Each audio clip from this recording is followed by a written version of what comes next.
Olá, está começando o Retrato pela TV Assembleia, a TV do povo do Maranhão. Através do Retrato, você tem a oportunidade de conhecer melhor o seu deputado e as suas ações.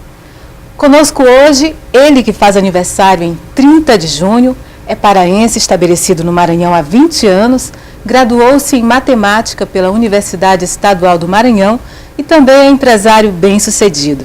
É filho da costureira Maria de Nova Silva e do músico Domingos Azevedo. É casado com Alessandra Araújo Silva e pai de Marco Aurélio Júnior. Em 2014, elegeu-se deputado estadual, tornando-se atuante principalmente pela educação. É presidente da Comissão de Constituição e Justiça da Casa e também é vice-líder do governo Flávio Dino. Aos 38 anos de idade, ele é Marco Aurélio Silva Azevedo, o deputado Marco Aurélio, pelo PCdoB. Seja bem-vindo, deputado, ao Retrato. Obrigado, Maria. Que satisfação estar participando desse programa que dá uma oportunidade de que as pessoas nos conheçam e também da gente se apresentar para a população do Maranhão, num formato bem interessante e dá para a gente aprofundar em alguns temas. Satisfação estar aqui. Toda nossa. Eu gostaria de cumprimentar as pessoas que estão nos assistindo pela TV Assembleia Online em todo o Maranhão também, deputado. O senhor começou a trabalhar muito cedo para ajudar no sustento da casa e vendia, né? Vendia o que exatamente nessa época? A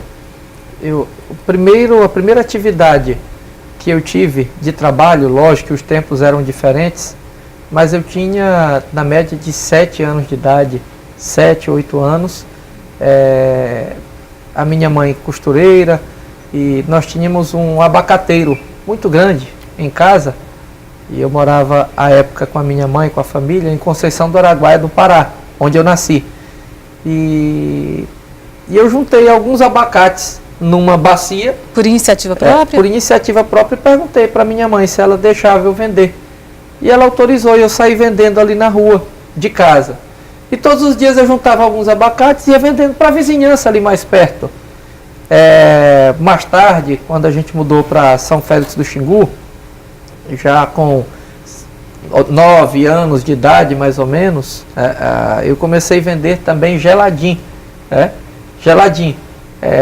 Depois vendi picolé, pastel, coxinha. E quem fabricava?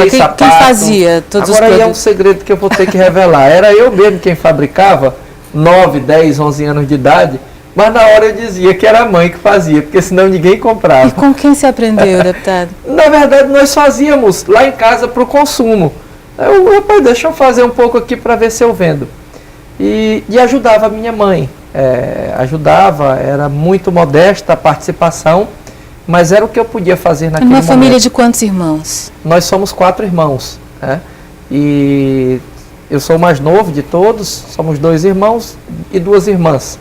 E automaticamente eu ajudava a minha mãe com o pouco que faturava, mas ali muitas vezes as pessoas não têm dimensão do que é a oportunidade do trabalho. O trabalho ele não é necessariamente para ganhar dinheiro, mas também ele serve para que você adquira experiência. E eu muito cedo, antes dos 10 anos, nessa atividade de vender na rua, eu desenvolvi muita habilidade no que diz respeito a relacionamento, a comunicação, e na verdade acabei fortalecendo bastante esse elo. Eu lembro de uma primeira parceria que eu fiz, eu vendia geladinho e tinha um colega que vendia pastel. E cada um para o seu lado. Um dia primeira sociedade. Eu chamei, rapaz, vamos andar junto. Se a gente andar junto, a pessoa vai querer comer o pastel, se tiver o geladinho, eu vou vender, e vice-versa. E ele é interessante. E a gente passou a andar juntos e percebeu que a parceria é algo que soma. E a partir daí eu fui desenvolvendo muitos trabalhos, essa questão de vender coisas na rua, de engraxar sapato, e até que comecei a trabalhar sendo mensageiro de um rádio amador, porque na época em São Félix do Xingu, onde eu morava, idade, então? Aí já tinha uns 12, 13 anos mais ou menos.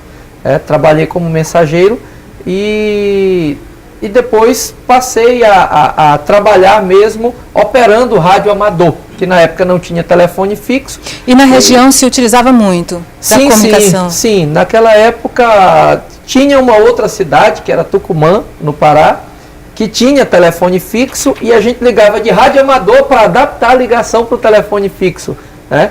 E desenvolvi bastante habilidade, foi muito importante.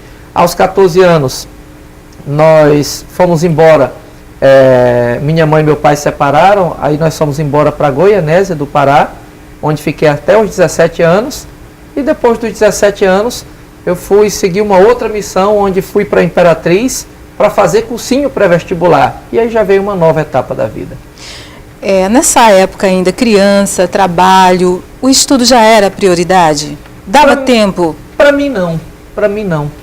Na época eu era muito relapso. E eu falo isso como um testemunho mesmo de vida para os meus alunos, para mostrar mesmo que não importa quão desinteressado você seja no estudo. Tem jeito. Mas um dia que você tomar uma decisão, seja ela por sonho ou por necessidade, aí tem jeito.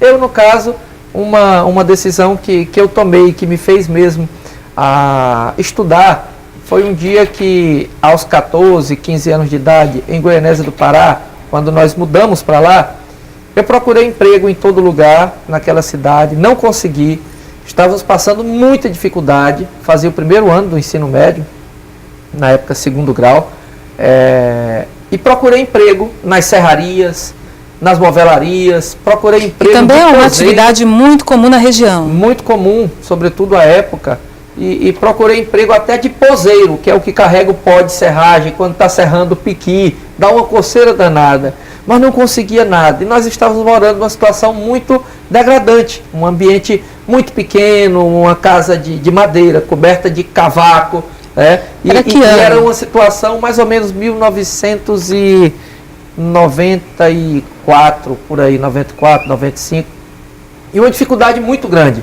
Minha mãe costureira, mas havíamos mudado há pouco tempo, não tinha ainda uma clientela grande, e foi num dia desses que eu tomei uma decisão. Eu falei, eu vou estudar, eu vou ter que estudar, porque não dá para segurar do jeito que está, a vida vai ser ruim, não vai ter novidade. E eu, daquele aluno que até a 8ª série, que é o 9º ano, era o pior aluno da sala, era o aluno que era suspenso, que era toda hora minha mãe recebendo advertência, que já havia ficado reprovado em matemática, inclusive. A partir de uma decisão que eu tomei, eu passei a ser um aluno destacado na sala, inclusive dando aula para outros alunos. E aí surgiu ali uma afinidade com a missão de sala de aula. Logo depois, com a experiência, com a prática, eu acabei me apaixonando. Descobriu uma vocação. Sim. Deputado, qual foi o momento? Porque, assim, desde muito cedo, percebe-se uma atitude empreendedora. Mas qual foi o momento que a ficha caiu? Você falou, opa, né, eu sou um empreendedor, eu posso iniciar aqui o que eu quiser, né, eu posso ser pioneiro em alguma coisa. Na verdade, eu acredito muito que quando você constrói relacionamentos sólidos, as coisas andam, as coisas fluem de maneira natural.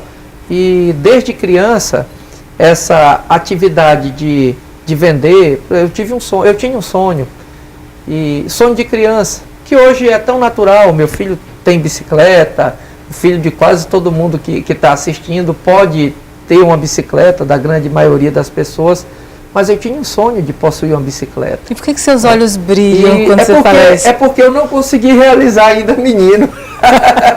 Eu via nas lojas BMX Monarch, a marca da fera, uma BMX preta com guidão amarelo, era a coisa mais linda. E eu vendi muita geladinho, picolé, para poder comprar essa bicicleta, e eu não consegui. Eu vim possuir minha bicicleta, eu já tinha 14 anos de idade, entendeu?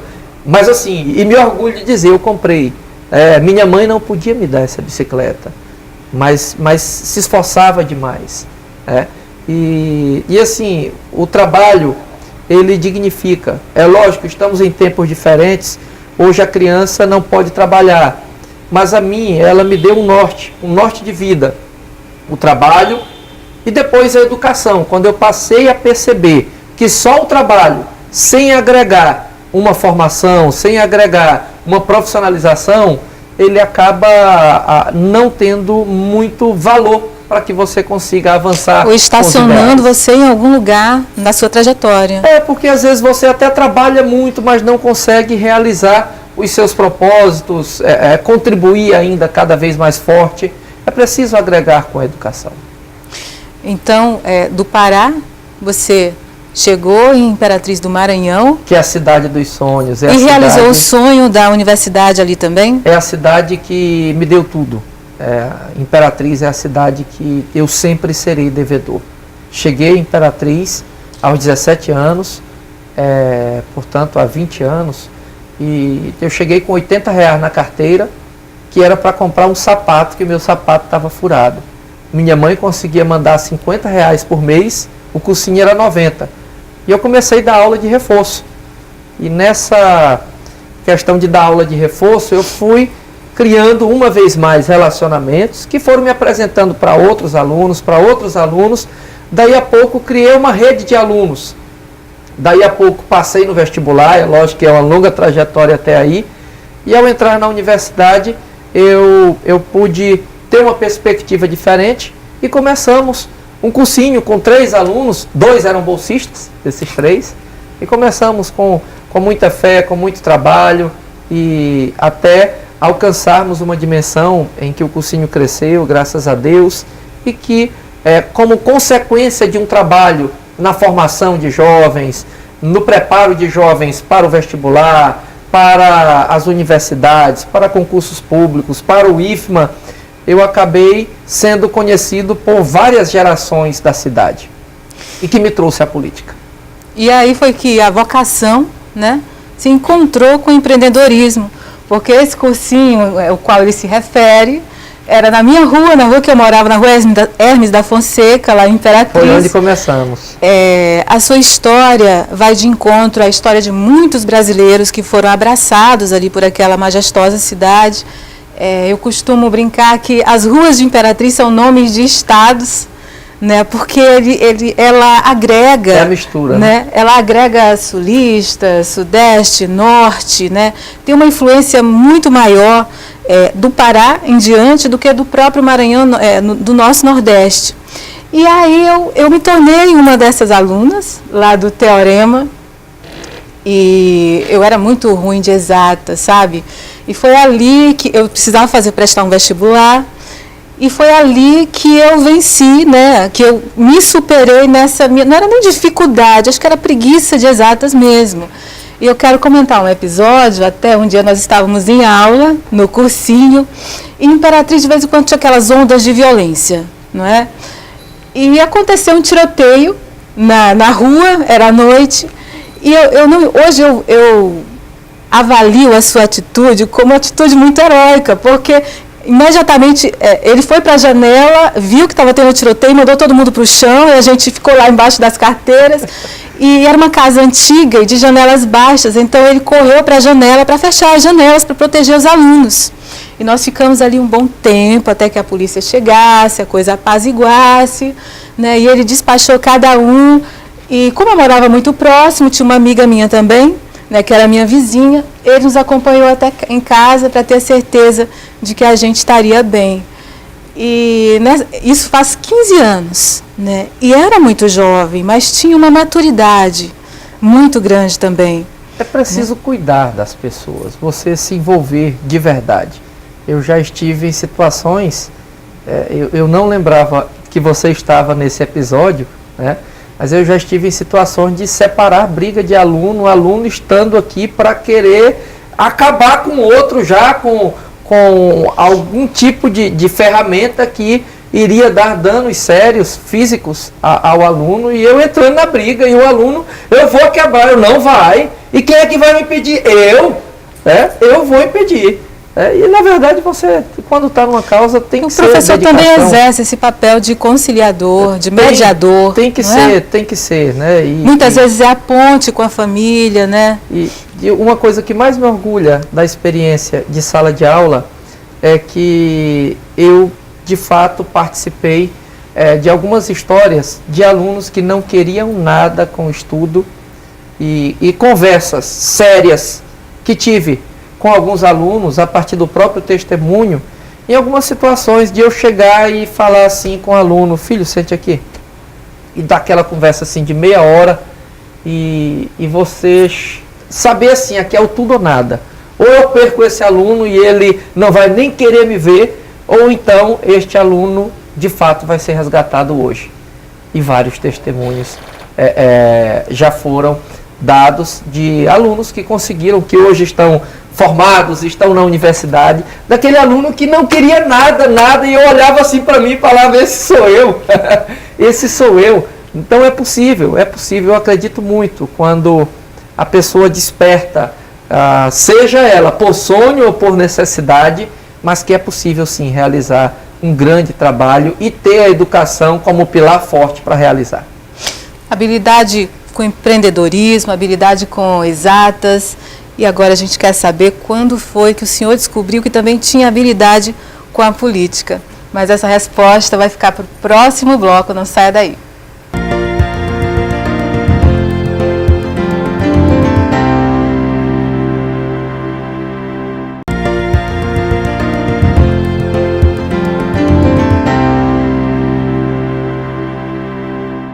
Estamos de volta com o Retrato pela TV Assembleia e hoje conosco o deputado estadual, professor Marco Aurélio.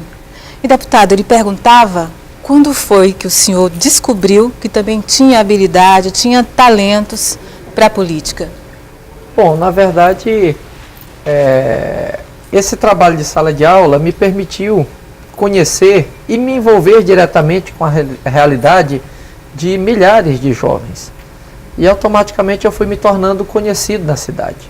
Em 2004 eu fui candidato a vice-prefeito. Como é que foi essa primeira experiência? Foi péssima. Por quê? Péssima. Ih, foi um fiasco. O que faltou?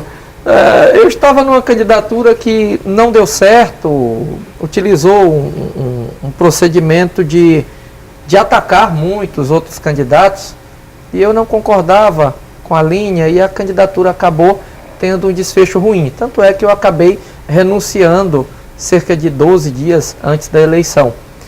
Mas para mim serviu como experiência, pelo menos, do que não fazer. Né? O senhor se deparou com uma arte, uma atividade que é a política muito diferente do que o senhor sonhou, o senhor imaginou? E a condução, a gente estava envolvido numa condução que não era a maneira. A política, como estava sendo conduzida ali, ela não agregava, é um idealista. Não somava. E acabei, depois daquela experiência de 2004, ficando 6 anos sem participar diretamente. Eu cheguei a pensar até que não daria mais para eu voltar para a política depois daquela experiência. E me concentrei no trabalho, na atividade de sala de aula, no cursinho. E logo depois, a minha esposa, Alessandra, pessoa que me ajuda em todos os momentos, nos momentos de glória, nos momentos de tristeza, né? A Alessandra, lá em 2009, ela falou, Marco, eu acho que tu tens condição de ser candidato a deputado estadual.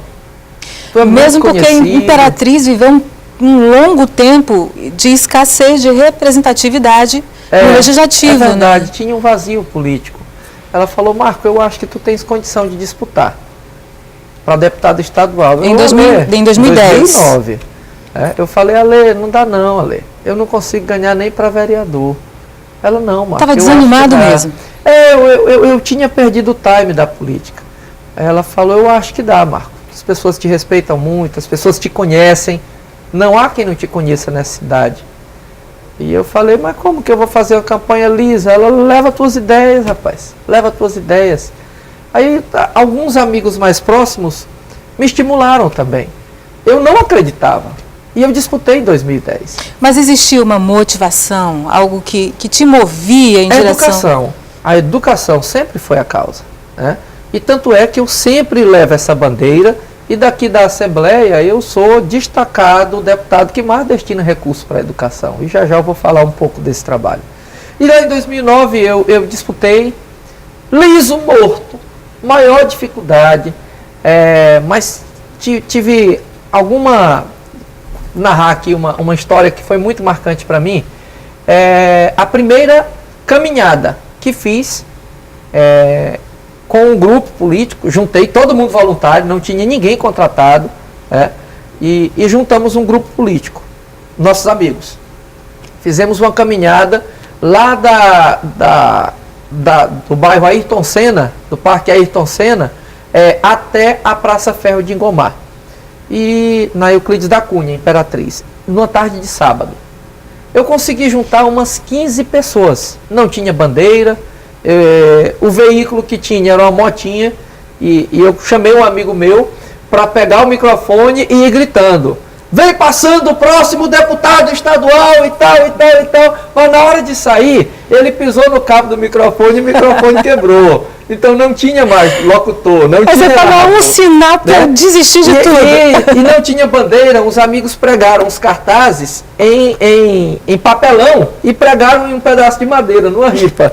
Então era aquela coisa muito, muito massa mesmo, né?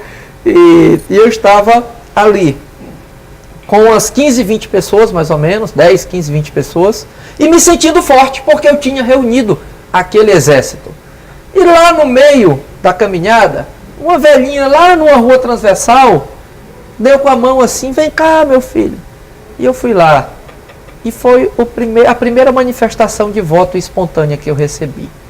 Ela falou: meu filho, eu vou votar em você. Aí eu fiquei feliz. Muito obrigado. Eu estava me sentindo muito forte. Aí eu perguntei: me diga uma coisa, senhora, por que a senhora decidiu votar em mim? Ela falou: meu filho, eu vou votar em ti porque tu é tão fraquinho. Tu é tão fraquinho, meu filho. Todo mundo passa aqui com a multidão e tu só tem um gatinho pingado. Voto piedoso. Eu não sabia se eu sorria ou se eu chorava. Mas eu fiz uma reflexão. Ela se identificou com a minha candidatura. E eu então passei a não temer. E com o lado fraco do poder, que é o povo, né? Mesmo eu estando com uma mobilização pequena, mas as pessoas querem uma candidatura com as quais elas se identificam. Elas se identificam. E eu comecei a andar, foi sozinho. Era só eu e mais um amigo. Só nós, entendeu? E era até meia-noite, andando na rua, vinha um casal de namorado: eu sou o professor Marco Aurélio, abordava e tal. E nessa brincadeira, quando saiu a cidade, muitas pessoas da política mesmo da cidade apostavam que eu não passaria de 500 votos. E a gente teve naquela eleição simples 12.578 votos. Apenas com esse trabalho de rua. Isso. Foi o segundo mais votado de Imperatriz, com 11.203 votos, só Imperatriz. Imperatriz é um colégio eleitoral muito peculiar, porque as pessoas avaliam de forma diferente de todo o resto do Maranhão. Independente, quando ela abraça e já era, né?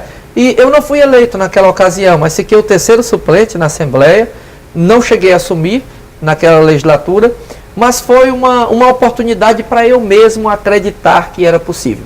Em 2012, fui candidato a vereador, já com esta experiência, já sendo conhecido também como candidato, como político. Mais votado de Imperatriz. Deus me deu a graça de ser o mais votado de Imperatriz.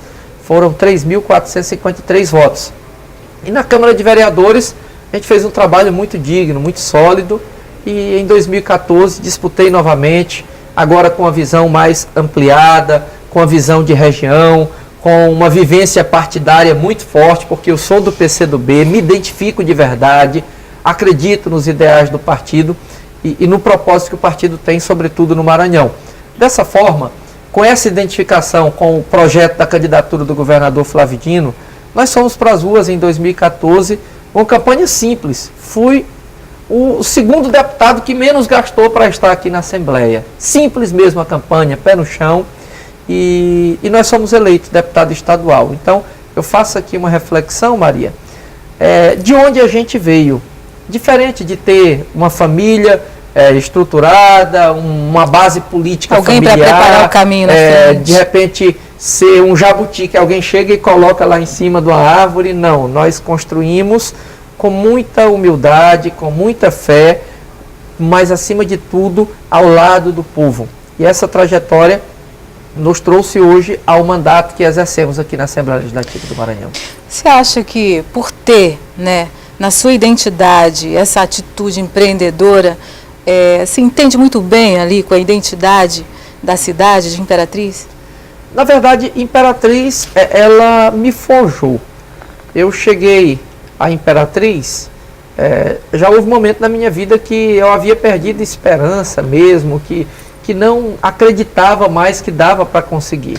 É um lugar de recomeços, né? É um e de lugar começos de recomeço, também. é um lugar de descoberta, é um lugar em que, se você acredita e tem um esforço, tem quem acredite em você, tem quem te dê uma oportunidade.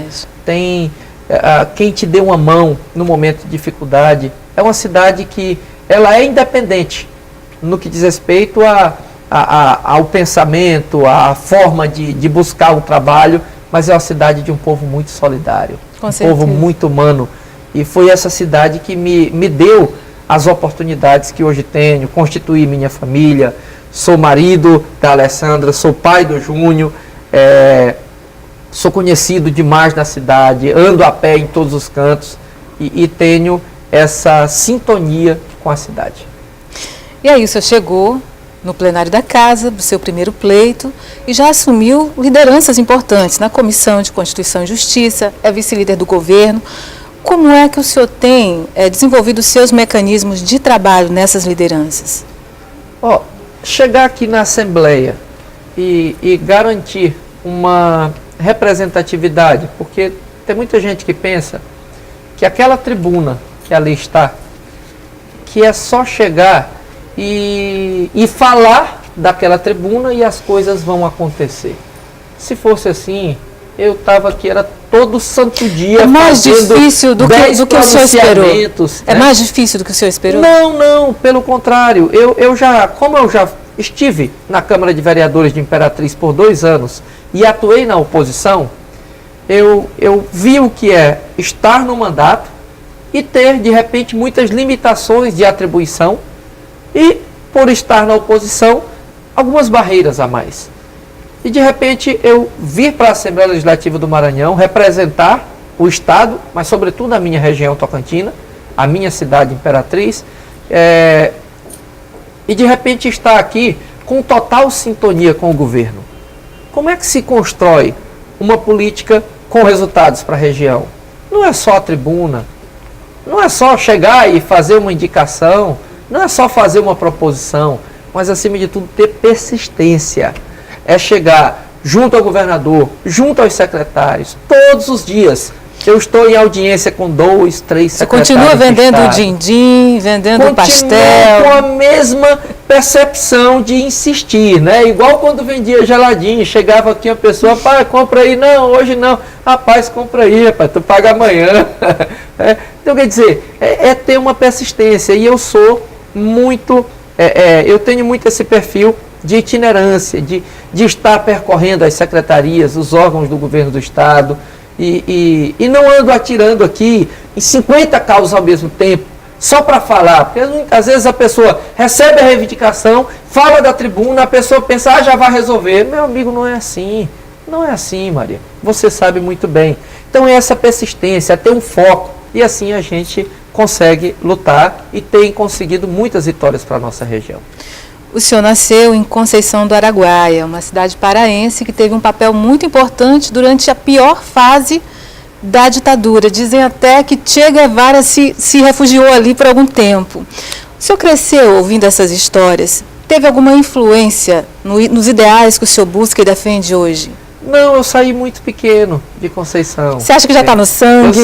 Eu saí aos 7 anos de idade, né, de lá de Conceição do Araguaia. Depois fomos para São Félix do Xingu. Lá, até os 14 anos, foi uma vivência muito próxima da realidade ali de degradação de meio ambiente, né? Era a época áurea da extração de mogno, de cedro, e a gente presenciava aquela quantidade de madeira extraída, de uma devastação da floresta, e aquilo era que fazia a cidade, né? E, na verdade, cidade que vive do extrativismo é algo muito complexo, porque acabam os recursos. Tem que ter sustentabilidade. Tem que ter sustentabilidade. E o caminho que eu vejo hoje sendo desenvolvido pelo governador Flávio Dino, por exemplo, quando alia a questão da produção com as tecnologias, com a educação. É um caminho muito, muito viável, né? E eu não tinha essa identidade partidária, de partido de esquerda. Eu sempre fui forjado, não foi em partidos políticos, nem em luta sindical, Eu fui forjado na sala de aula. Logo depois, em 2009, que eu me aproximei do PCdoB, e ali que eu vim passar a incorporar esses ideais do nosso campo político, os ideais de quem construiu toda uma história de resistência, mas eu não tinha esta dimensão. Então eu estou em um processo de aprendizagem cada vez mais, mas do ponto de vista político, partidário, tenho melhorado muito, tenho também colocado muitas posições que tenho para o partido, e assim a gente tem fortalecido. Nosso partido, até pouco tempo lá em Imperatriz, nunca tinha eleito nenhum vereador. Chegamos a eleger 2 quando eu fui eleito, temos deputado estadual, que a gente está aqui representando. Então é um projeto de fortalecimento onde a gente aprende com o partido, mas também ensina, a gente também contribui. E por outro lado, do ponto de vista social, aí sim, a proximidade, eu fui forjado numa realidade onde vim de uma origem muito simples e tenho direcionado a minha política, a política do nosso mandato, exatamente para pessoas com quem a gente se identifica, de onde a gente veio. Tá gostando do bate-papo com o deputado professor Marco Aurélio? Então não sai daí, porque no próximo bloco nós vamos falar de sentimentos, de família e muitas outras histórias. Até já!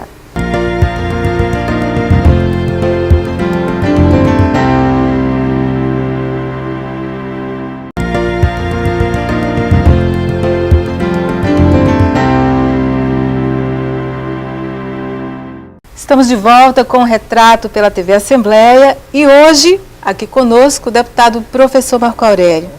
Deputado, o que é que o senhor acha que pode desgastar um mandato de um parlamentar? Na verdade, hoje nós vivemos num momento que, por si só, ele é muito difícil para quem está na atividade da política. Eu digo isso porque em momentos de crise, geralmente as pessoas perdem muita a questão da identificação com os políticos. Em momento de crise, as pessoas perdem muito a confiança na política. O senhor tem sentido muito isso? Eu sinto. No próprio imediatismo que as pessoas às vezes têm em momentos iguais a esse. Momento igual a esse, você vê um Donald Trump se tornando presidente dos Estados Unidos. Momento igual a esse, você vê extremistas com ideias ultra-radicais, segregadoras, figurando em pesquisas para a presidência do Brasil, com cenário de estar no segundo turno. Quer dizer, é preocupante. No momento de crise, você, às vezes, consegue um investimento de um recurso, que é algo muito importante para uma população, mas aquela pessoa que recebe, muitas vezes, está desempregada. E naquela agonia que está passando com a sua família, de não conseguir dar aquilo que a família precisa, como é que uma pessoa que está em situação igual a essa vai conseguir perceber que um trabalho político, social está sendo feito? Perceber a importância da coletividade. É muito difícil, é muito difícil. Então vivemos um momento de muita negação à política. E nós não podemos entrar num processo de negar a política, no processo de despolitizar uma construção coletiva. Nós não podemos fazer isso. Porque se fazemos, entrarão supostos salvadores da pátria, negando a política, mas depois vão ser políticos. E nós não podemos perder a referência de quem faz um trabalho digno. Nós não podemos ser bajuladores, mas nós temos que ser justos com quem faz bem feito. Deputado, quem é Dona Alessandra? Onde foi que vocês se conheceram? Como é que começou a história de vocês? Eu vou fazer bem que uma declaração de amor e vou ganhar uns beijos quando eu chegar em casa. Por favor. Eu conheci a Alessandra exatamente no período que você estudou conosco, lá no cursinho. Era aluna, não? No início, era minha aluna. E a Alessandra teve uma participação na minha vida, porque foi uma das pessoas que desde o início acreditou nos meus sonhos. E até mais mesmo, do que o senhor mesmo. Até mesmo quando eu não sonhava, ela me motivou. A minha mãe e a minha esposa foram algumas das pessoas que mais me motivaram na vida. e minha mãe eu já perdi, meu pai eu já perdi, sobrou a Alessandra, que sempre me encoraja e parece ser uma mulher frágil, mas muitas pessoas não têm ideia da força que a Alessandra tem. E a Alessandra compartilha comigo momentos difíceis, momentos de sacrifício, momentos às vezes ruins, em que você tem desafios, você tem perdas, você arrisca, entendeu? E a Alessandra é aquele ser que Deus colocou na minha vida em que me faz não temer nada. Não temer nada, porque eu sei que se eu estiver numa situação boa, confortável, crescente, com uma segurança, seja ela de uma trajetória política, profissional, não importa, se eu souber que eu estarei bem, eu vou saber que a Alessandra estará comigo. Mas se eu souber que tudo deu errado, pelo menos uma pessoa eu vou saber que vai estar comigo, que é a Alessandra. Alessandra, meu filho, é você ter aquele esteio forte de família, em saber que está ali uma representação de Deus na tua vida, para te mostrar que você não vai estar só em nenhum desafio. Então, a Alessandra é a mulher que sempre acreditou nos meus sonhos, e se hoje eu conseguir realizar até aqui esses sonhos, que aí eu coloco, quando eu falo uma representatividade política, ela não é um sonho individual, ela é um sonho coletivo. Mas em muito vai também do seu encorajamento, porque às vezes as pessoas sonham que você pode representá-las, mas te falta coragem. Quantas pessoas boas, bem intencionadas, poderiam estar hoje representando a população, mas faltou a elas coragem. E eu tive alguém que nunca me deixou faltar coragem, que é a minha esposa Alessandra. E dessa união nasceu o imperatrizense Marco Aurélio Júnior. O Júnior não é imperatrizense, o Júnior é de Caxias. Mas maranhense, né? É verdade. O Júnior não nasceu de nós, o Júnior não nasceu da minha esposa e não foi gerado por mim também. Foi a maior decisão que nós fizemos, que foi o da adoção. O da adoção. Que exige coragem também, né? É um ato de amor, mas foi um ato que, mais do que a gente oferecer este amor, foi um ato que nos trouxe o ser que nós mais amamos, que é o nosso filho Júnior, que tem hoje 8 anos de idade. Em que situação o Júnior chegou? Conta pra gente. O Júnior chegou ainda na gestação e nos foi oferecido. E na época, uma insegurança, um medo de repente, ser responsável por uma vida. Porque quando a esposa está grávida, você vai se preparando para ser pai, a mulher vai se preparando para ser mãe. Mas quando chega aqui, de supetão, aqui a notícia, e nós tomamos essa atitude da adoção. E foi a maior viagem que nós fizemos, a maior viagem de todas. E antes de nascer, porque a época ele nasceu no ano de 2008 e a legislação permitia a adoção desta maneira, e tanto é que foi feito todo o processo jurídico, todo o processo de adoção legal. Depois veio o Cadastro Nacional de Adoção, mudou este processo, mas à época, antes dele nascer ainda, nós estávamos tão decididos que o Júnior poderia nascer com qualquer patologia. Chegaram a fazer tentativas de Alessandra engravidar? Rapaz, nunca veio, mas também nunca houve, nunca foi um fator predominante, imperativo para nós ter um filho gerado por nós. Nunca veio, também para nós, eu nem sei, se a gente tivesse um filho biológico, se nós conseguiríamos amar mais do que o Júnior. Não sei, porque o Júnior é tão completo, e desde que ele se entendeu mesmo, passou a compreender o diálogo, a gente sempre falou para ele, olha, você é filho do coração. Ele sempre soube.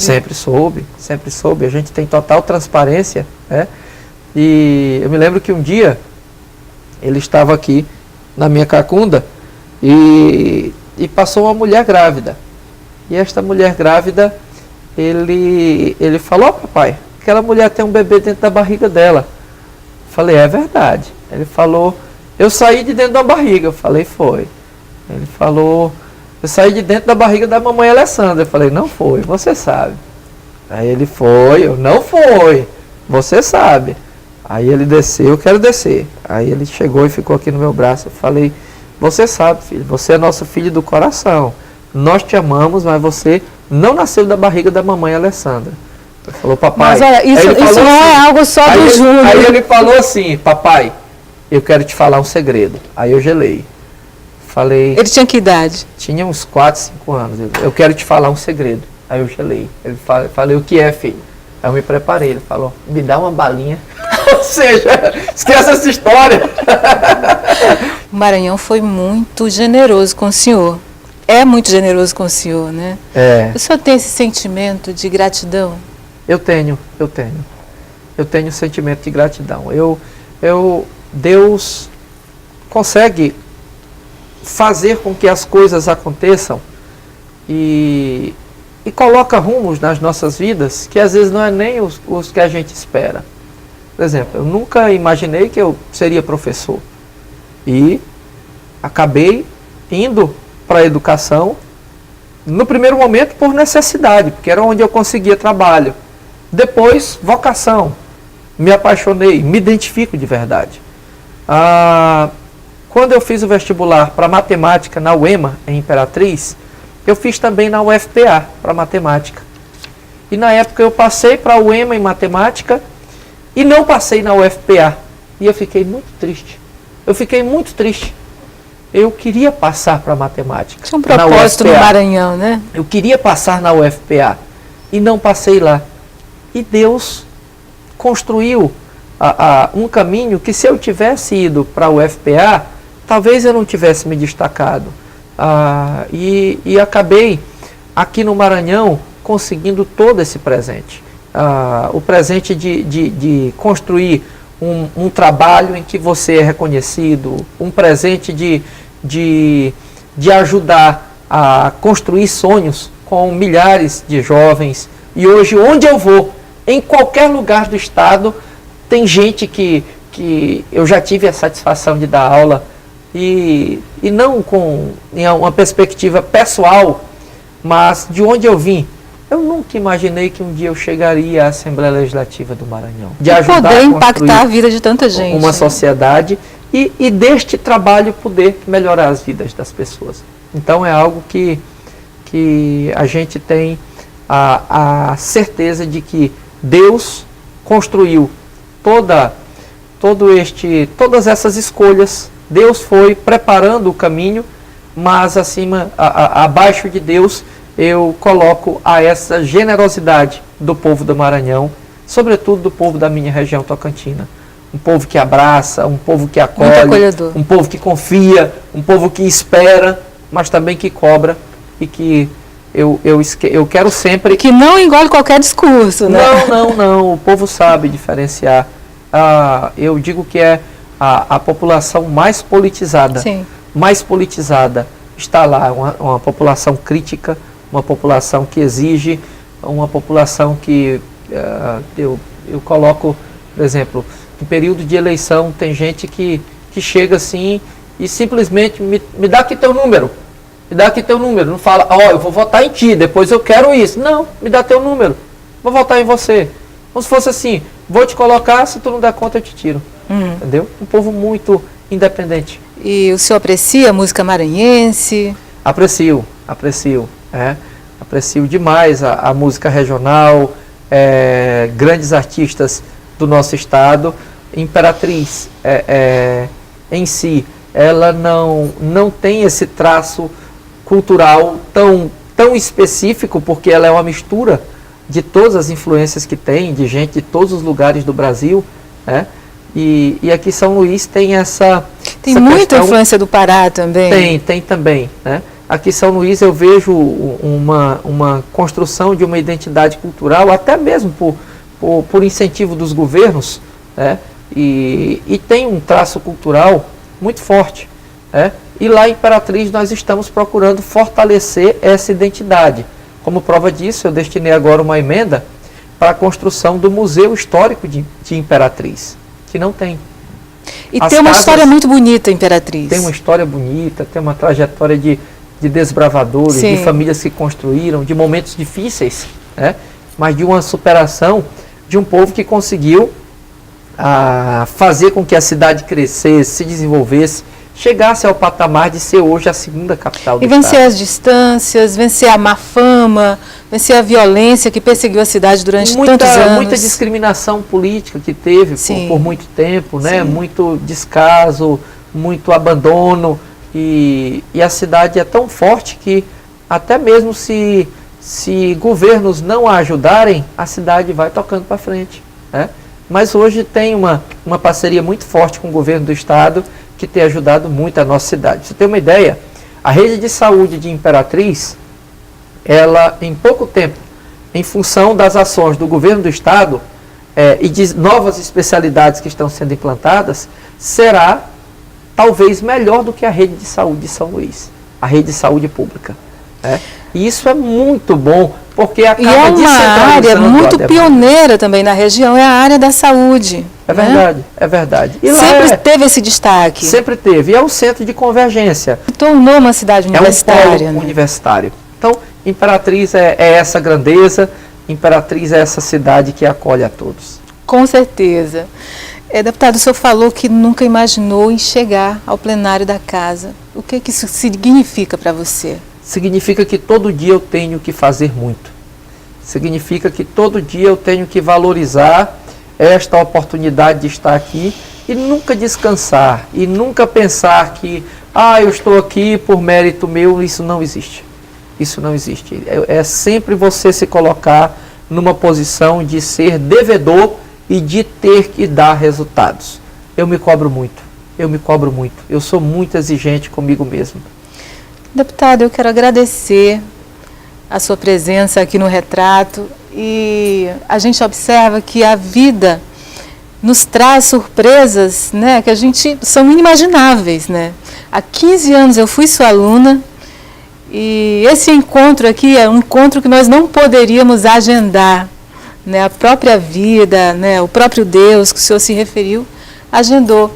E eu fico muito contente em poder vê-lo nessa posição chave que o senhor se encontra hoje, e com tantas ideias boas, ver a minha cidade também, porque Imperatriz também é a minha cidade, eu morei muitos anos ali, sou imperatrizense de coração, toda a minha família, uma cidade que me presenteou muito também, né? Nós temos também eu acho que Imperatriz é generosa com quem chega lá. Então eu me alegro muito por poder estar aqui lhe honrando, né, com essa homenagem, ter esse registro, essa memória para o nosso memorial parlamentar, e fazer votos que o seu trabalho só prospere, e junto prospere o Maranhão, prospere essa região tocantina, que graças a Deus hoje está muito bem representada aqui. Suas considerações finais. Obrigado, Maria. Eu fico muito feliz, né, por essa oportunidade aqui no Retrato. Agradeço muito à TV Assembleia por essa oportunidade. E dizer que é uma satisfação imensa a gente estar compartilhando. Às vezes a gente vive tão imbuído nas causas que a gente defende, que a gente até não fala muito da gente, né? Porque às vezes parece ser de uma vaidade, às vezes parece ser de querer aparecer. Então eu gosto mais de falar das ideias que acredito, do trabalho que desenvolvemos, do que de estar falando necessariamente de mim, né? E eu acho que a gente deve defender ideias, né? Mas é uma oportunidade boa para as pessoas conhecerem. Com certeza. E até mesmo para encorajar jovens que hoje estão, muitas vezes, sem uma perspectiva, né? Estão bem perto de sair do caminho certo, desacreditando numa possibilidade de um dia terem uma oportunidade e de repente, às vezes, num testemunho, não necessariamente meu, mas num testemunho de alguém que passou dificuldades e conseguiu realizar propósitos, e driblou as circunstâncias. E se sente feliz em fazer o que está fazendo, porque isso é importante. Eu me sinto feliz, eu faço com amor, eu faço com dedicação, e é uma oportunidade ímpar para a gente se conhecer cada vez mais. Muito obrigado. Eu cheguei aqui, eu sentei aqui nesta poltrona, eu não sabia que aspectos iríamos abordar. E isso é bom, não ser nada combinado, tudo espontâneo, e aí fazer uma reflexão mesmo, bem subjetiva, de coisas que você nem estava preparado para responder e de repente vem e você compartilhar aquilo que de mais profundo, de mais interno seja lá na sua alma, para você compartilhar com todos que estão acompanhando. Obrigado por essa oportunidade. Nós agradecemos por esse compartilhar, agradecemos também a sua audiência em todo o Maranhão, pela TV Assembleia Online, pela TV Assembleia 51.2 e até o próximo retrato. Fiquem com Deus.